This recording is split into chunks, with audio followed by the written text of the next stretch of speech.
How much better did that feel than your last few matches? Well, I mean, it was clearly nice to go up 2 sets to love for a change. It feels different from there. So, no, but overall I felt better too. I was happy I had good energy, because I think that was my biggest worry, that somehow after the 2 5-setters that I had, I was going to feel a little slow, or just maybe hard to throw the engine on, or that I would have to force myself so much I would get tired from that. But it didn't happen. I think I really got off a good start. The first set was fast, and then the second set was close. Maybe I was struggling with my serve a little bit to keep the level up, that I was hoping to stay up. So I had to struggle a bit there, but it was also good to get through those tougher moments, and then a little bit of a wobble in the third maybe, but it's all good. I'm really pleased with the performance, and it's exactly, I guess, maybe what I needed, going into next round. Roger, with all the upsets that have happened, and everyone talking about you and Rafa perhaps playing semi, do you feel that you guys are under any special pressure to kind of carry the tournament and to make that happen? Not really, but when you see a lot of seeds going out, I don't know, you naturally put the focus on you for it not to happen to you. So you become more, not worried, but you're like more aware of it, that it seems a tournament of the upset, so it's going to get you too. So you go into the match this way. I think for many years, Rafa and me, we've tried to play against each other here, and it just didn't work out. I mean, I think I was like a match point away once against Novak years ago, and I can't come closer to that, because I think he had already won his match, I believe. So we were 1 point away from it happening. But now this week, I don't feel necessarily the pressure's there. We'll see a new Grand Slam finalist, I think, in the bottom section that we've never seen before, which is exciting in itself, I think.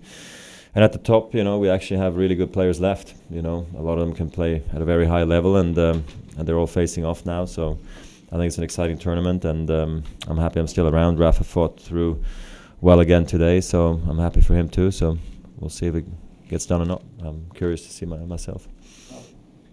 You had spoken after the second round about not having had the right preparation, and maybe your timing being a little off because of that. Mm-hmm.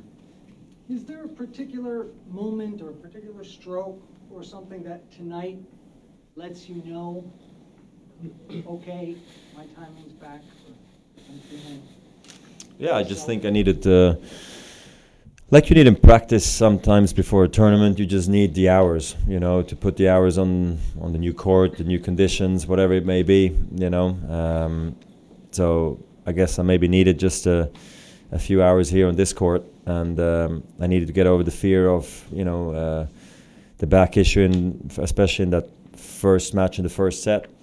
And then I think, I just think the wobble that I had in the second round was due to my preparation, and I think now I'm just trusting my movement better, my serve's there, my mind's there. I can finally focus on playing tennis and not so much, about the past. So it's nice to be in the present in my mind, and looking ahead and thinking tactics.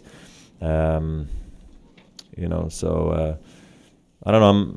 I'm happy where I am right now, and I think we did the right thing by taking a slow approach in the preparation week, because I think forcing it too early would have been I would have maybe had a setback, and then I couldn't have played at all. Who knows what would have happened? So I think this way we rolled the dice maybe a little bit, but now we are in the fourth round, and things are looking much better, and I'm really excited how I feel after 2 5-setters. They weren't even that tough, to be quite honest, because there was a lot of 6-1, 6-2 sets in there, and I play pretty fast, so I'm confident, in my physical shape. I've done well in 5-setters lately, so I'm happy that today was straight, but I'm feeling better also. I dug out some great shots today, which were maybe ended up being crucial too.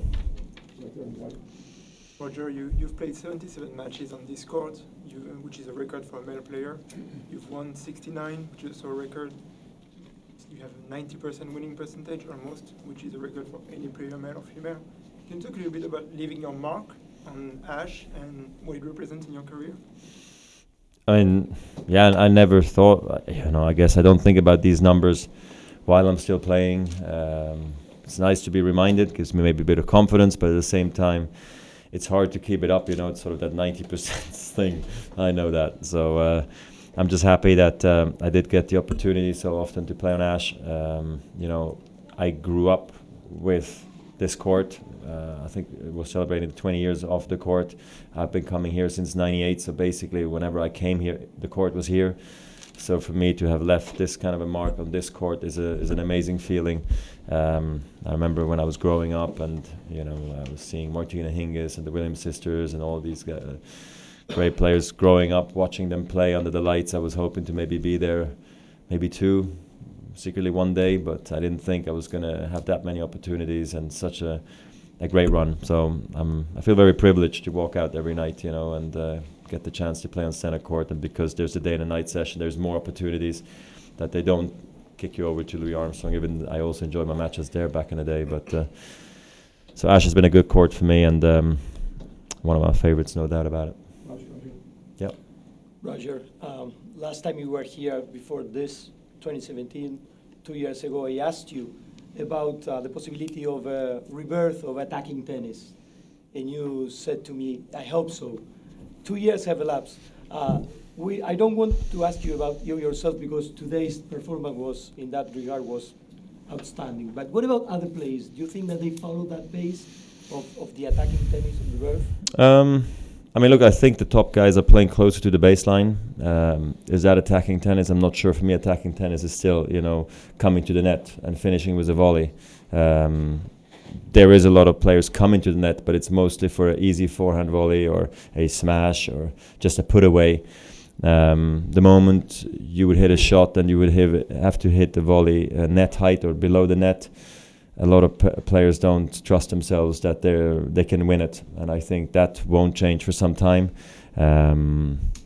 It's a pity because, in some ways I know we return way better than we ever have, but at the same time we also serve bigger than we ever have, and if you look how guys are serving first and second serves, how they're able to get 125 miles an hour is almost no problem anymore now these days for anybody. So I think if you would string it together nicely, I think it's still possible, but I think it's not going to happen, anytime soon. Just I think the coaches from the junior level, the development is not quite there. I think they don't. If you've got an hour practice, I don't think they probably spend 20 minutes to 30 minutes at net. And if that's not the case, you won't perfect that. And then if you don't perfect it, you're not going to be good at it. So it's better to stay at the baseline and slug it out and have sort of you feel good, but you lose sometimes. So it's not great. Have you watched any of the matches of Philipp Kohlschreiber yet? And what do you think of him as your next opponent? Yeah, I haven't seen much of him. I saw 4 points, maybe, of his match against Millman. And otherwise, not at all. Nothing at all. Don't know why. Just, I guess, I missed it. Maybe I was focused too much on my problems, I don't know. And maybe there was other matches going on, and then one day there was no matches at all except on center, so he didn't play then. But look, I know Philip very well. Practiced with him a ton. Had some good matches against him in the past. Played him here a few years back, first round or second round. 2 years ago I played him actually with the structure, I remember. Yeah, and he's a good player. He's got great rotation on the ball. Plays with a lot of topspin. He's got a nice one-handed backhand, which I love to see, of course, and he seems in good shape. He's in good physical conditions always, He prides himself working hard, so, it's different playing him in a first round than in a fourth round, so I'm also sure he's gained confidence and he won his matches in a nice way, so we'll see what happens. Roger, I'm a bit ahead and digressing a little, but in 3 weeks you'll be playing Laver Cup. And so you'll be playing with Rafa in the same team. How does it feel to be... Good for a change, yes. Yeah. After all these years, So how do you feel, and what do you think about the way you're going to have to build a strategy together, stuff like that? Yeah, I think, the one thing is going to be supporting him, but I think the other is just spending time with him.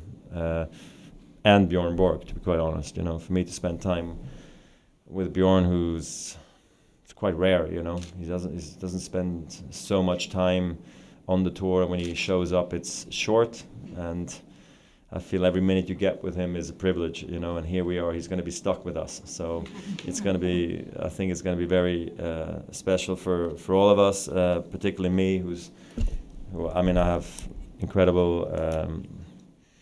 respect for him, and if I feel like I could play one player ever going back, I feel like it would be Bjorn, you know. I feel he's that incredible good, you know, for what he did for the game, and if I look how he played, what he brought to it, it's crazy. So, okay, enough of Bjorn. But Rafa, he's been such a wonderful champion and a good friend of mine on the tour, and one of my big rivals for life. That it's just nice to be able to spend some time with him and support him. And you know, if I can help him, great. If he can help me, even better. You know, but and at the same time, we have all the younger guys on the team who we're going to hopefully support as well and come up with hopefully a winning game plan. You know, I'm happy that all the tickets sold out. I played in that arena years ago in the Davis Cup, and it's a wonderful arena. So I'm sure it's going to be really successful, and I can't wait for it to come around soon enough.